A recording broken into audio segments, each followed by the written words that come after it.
Good evening. Good evening, ladies and gentlemen.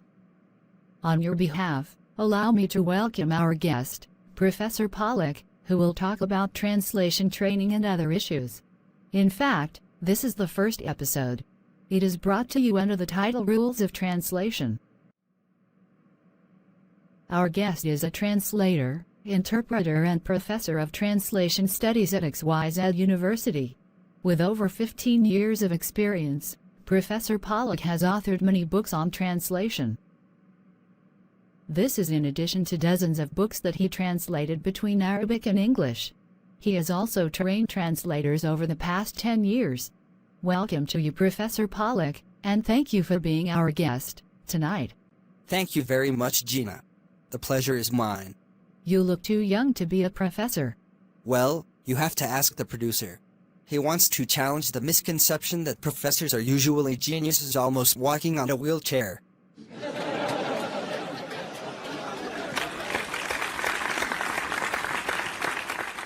A typical professor would be portrayed as someone who says, "Translation theory recognizes that different languages encode meaning in differing forms, yet guides translators to find appropriate ways of preserving meaning."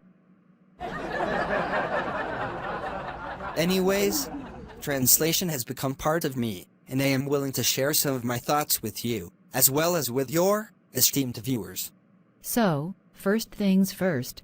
I've never worked as a translator. It should be a challenging job, requiring the practitioner to be versed in the working languages, knowledgeable and skillful, both in Arabic and English.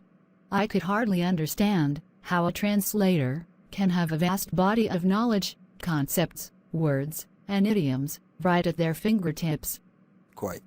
I also understand only bicultural linguists can become good translators.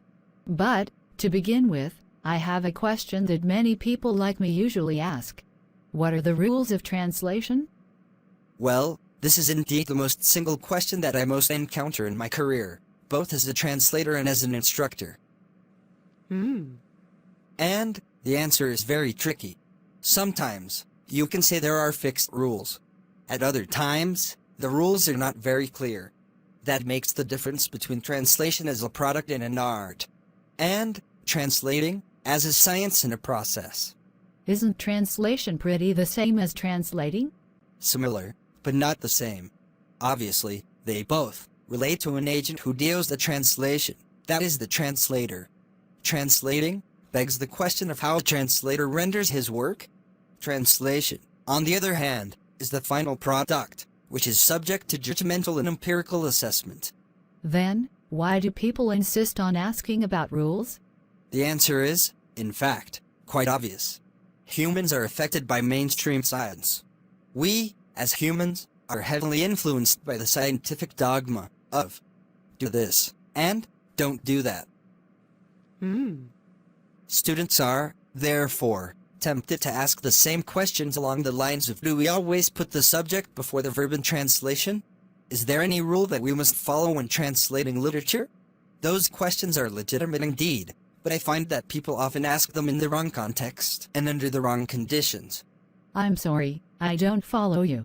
What are you exactly saying? There are rules for translation, right? Correct. I will try to be a little clearer.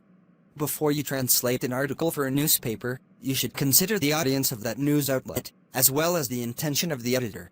Then, you need to consult with the editor to see which type of introduction and which type of template you have to use. So, you cannot freely choose whatever you want? Exactly. Especially if you are a novice. In this sense, we say there are rules to which the translator must commit himself. On the other hand, when a client talks to you and requests a translation of something that needs to be put in a beautiful and attractive way for the target audience, you usually use your imagination. Translation in this sense is art. I see, that's the point. When was the first time for students of translation to think about the rules?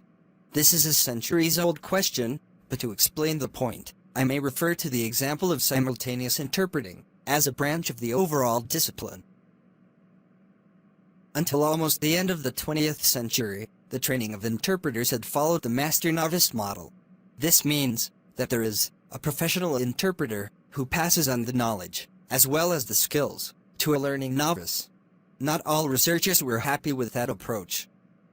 They decided to search for the rules, and at that time, some convergence surfaced between psychology and interpreting researchers. That's, however, another story. As for translation, the main point of discussion was when to use literal translation and free translation. Unless I am mistaken, literal translation is word for word, but free translation is closer to the norms of target audiences. Basically, yes. But, remember, Gina, it is not a mistake to be literal when you need to be literal. Sometimes, you need to stick to the original words, but at others, you have to exercise your own discretion and use your imagination.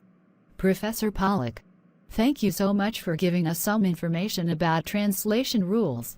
After the break, we will continue our talk. Ladies and gentlemen, we will come back to you after the break with more talk on literal and free translation. Stay tuned.